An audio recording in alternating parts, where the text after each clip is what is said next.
অত্যাচার। ঠিকাদাররা অত্যাচার কি না 1853 খ্রিস্টাব্দে বোম্বাই থেকে থানে প্রথম রেলপথ স্থাপন হয়েছিল। তারপর আস্তে আস্তে আস্তে আস্তে বিভিন্ন অঞ্চলে রেল লাইন পাতার কাজ হলো। রাজমহল পাহাড়ের পাদদেশ দিয়ে রেল লাইন পাতার কাজ শুরু হলো। তখন সেই সমস্ত জায়গায় রেল লাইনের কাজ করতে আরম্ভ করলো কারা না এই সাঁওতাল সম্প্রদায়ের মেয়েরা, ছেলেরা, বুড়োরা, তারা এসে সেখানে কাজ করলো। আর এই সাঁওতাল সম্প্রদায়ের লোকেরা যখন কাজ করতে আসতো পরিবার চলে আসতো, দিয়ে তাদের বাড়ির হাঁস মুরগি পর্যন্ত নিয়ে চলে আসতো, দিয়ে এসে এখানে কাজকর্ম করত।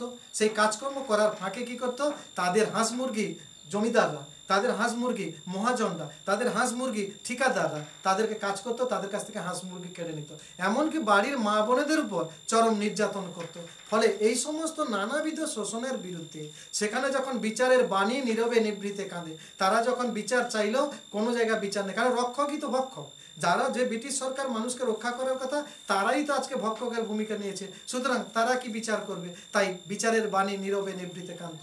এইরূপ একটা সময় সিধু কানু নামে দু ভাই তারা এগিয়ে এলো 10,000 সাঁওতালকে সমবেত করে তারা বিদ্রোহে ডাক দিল 1855 খ্রিস্টাব্দে। সেদিন 10,000 সাঁওতাল ভাগনাডিহির মাঠে সমবেত হয়ে তারা বিদ্রোহ ঘোষণা করলো। আর সঙ্গে সঙ্গে গোটা বাঁকুড়া, বীরভূম, মেদিনীপুর, পুরুলিয়া সমস্ত জায়গার মানুষ, সাঁওতাল সম্প্রদায়ের মানুষ, জনজাতি সম্প্রদায়ের মানুষ বিদ্রোহে অংশগ্রহণ করলো। তারা জমিদারদের ঘরবাড়ি পুড়িয়ে দিতে আরম্ভ করলো, তারা ইংরেজদের ঘরবাড়ি পুড়িয়ে দিতে আরম্ভ করলো। তখন ব্রিটিশ সরকার সেনা নামিয়ে হাজার হাজার মানুষকে, 23,000 মানুষকে তারা মেরে ফেললো।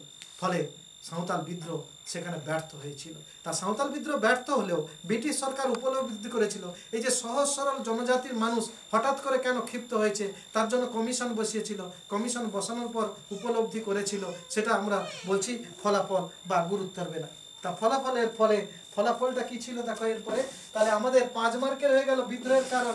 বিদ্রোহের কারণে 4টি কারণ আমরা লিখলাম: রাজস্বের ঊর্ধ্বগতি, মহাজনদের শোষণ, ব্যবসায়ীদের প্রতারণা এবং ঠিকাদারদের অত্যাচার। তারপরে পরে হচ্ছে গুরুত্ব বা ফলাফল।